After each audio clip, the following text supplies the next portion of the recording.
Good morning, students. Welcome to the lecture of mechanical vibration. This is the subject code ME502, and we are starting today the unit 1, that is fundamental aspects of vibration. This comes under a 5th semester RGPV syllabus. My name is Professor Ghanshyam Javalkar. I'm starting the lecture of mechanical vibration.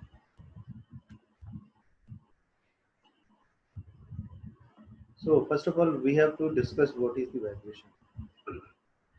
So before describing the vibration or before defining the vibration, we must know that in the whole mechanical or in the whole technical field, the engineering field, there is a force and material associated with the uh, each and every machining component or the jobs and components. So all the bodies having some mass, and due to the mass there must be some force, and due to that force there must be a uh, unbalancing force which act on the body. So all the bodies having mass and elasticity are capable of producing vibration. So I'll let you know that supposed to be there is a you're riding a bike, and the ride in the riding of bike there is a unbalanced forces due to the unbalanced mass center, changes in the center of gravity, and the elasticity of the material. And the elasticity of the material, there must be vibration in the uh, riding a bike. So whenever there is a mass, unbalancing force must become, and there is a motion, unbalancing force must become, and due to the material characteristics, there must be a elasticity which is capable to producing the vibration. Now the second point, when body particles are displaced by the application of external forces, the internal forces in form of elastic energy are present in the body. So when the body particles are displaced, as I told you, the mass imbalance or elasticity, I can say that there are a number of particles which are displaced from their original positions or in the resting position due to the application of external force. The internal forces in form of elastic energy are present in the body. Thus, any motion which repeats itself after an interval of time is called vibration or oscillation. So I'll give you an example of a watch, the clock. I can say that the watch which we are using before some time, before 10 years, we are using a clock in which there is a oscillating pendulum. I can say that there is a pendulum which oscillates from one position to another position, and it repeats its motion.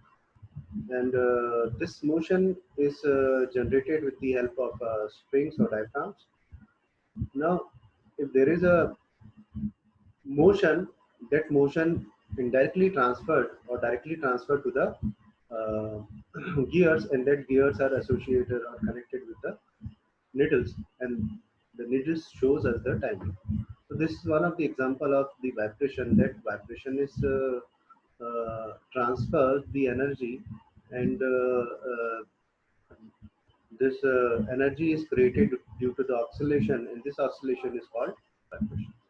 So vibration gives us the time in the watches, or in many field vibration is useful also. So the vibration can be defined as the motion which repeats itself after an interval of time, or it is also called oscillation. Now the next point, vibration can be defined as simply the cyclic or oscillating motion of a machine or a machine components from its position of rest. So we can consider that the machines are in running condition. So before going to run, the machine is in rest condition. As as I told you, there is an example. You suppose that you are riding a car, but before riding a car, it is in a static condition. If the car is in a static condition, there is no motion. Whenever you are changing the speed, or whenever you are increasing the speed, or the car changes from rest to dynamic condition, there must be a vibration. So vibration can also be defined as this, as simply the cyclic or oscillating motion of a machine or a machine components from its position of rest. Whenever we are changing the rest position, there must be a vibration in the machine. Now the next point, an important class of dynamics concern the linear and angular motion of bodies that responds to the applied disturbance in the presence of restoring force.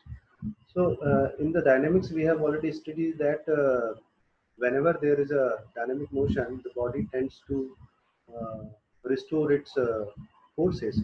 So due to that, the dynamic concern, the forces restoring capacity is also called vibration.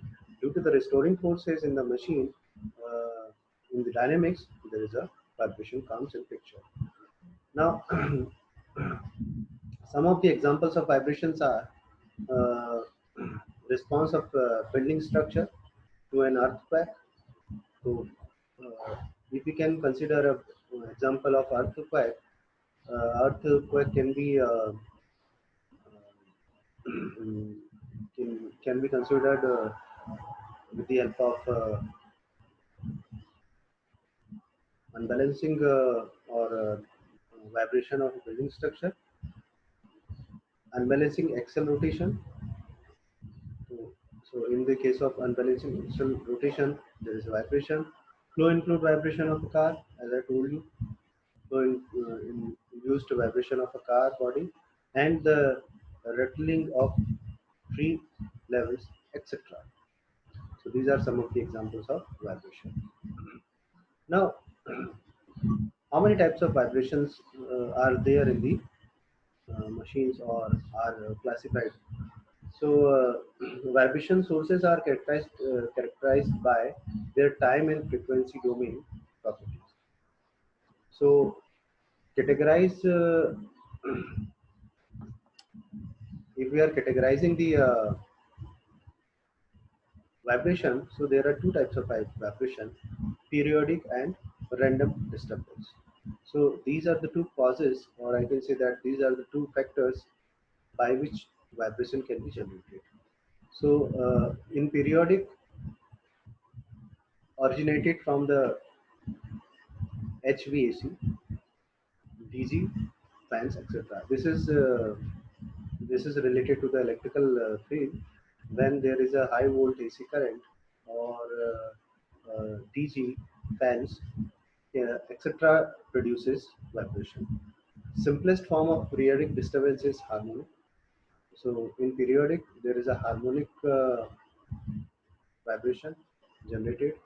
In the time domain, this is represented as a sinusoidal, and in the frequency domain by a single line spectrum. Now, in random disturbances originated from footstep sounds, conversion, etc. So, periodic vibrations and random vibration. Random vibrations are originated from random activities, that is, footstep sound, due to the footstep sounds, conservation, etc. There is a random vibration generation. Only static representations are possible. So in random disturbances, only static representations are possible, generally represented by its power spectrum. So this can be represented by its power spectrum. As compared to periodic category, it is represented by a single line spectrum. But in case of random disturbances, it is represented by its power spectrum. So these are the differences, or these are the categories of vibration. The generation of vibration can be generated periodically or vibration can be periodically or random due to the disturbances. So this is all for today. I hope you understand today's lecture. In today's lecture, we have covered the introduction of vibration, what is a vibration, how it is generated, and what are the types of disturbances that can be cause the vibration. So thank you very much for today's lecture. In the next lecture, we will cover the next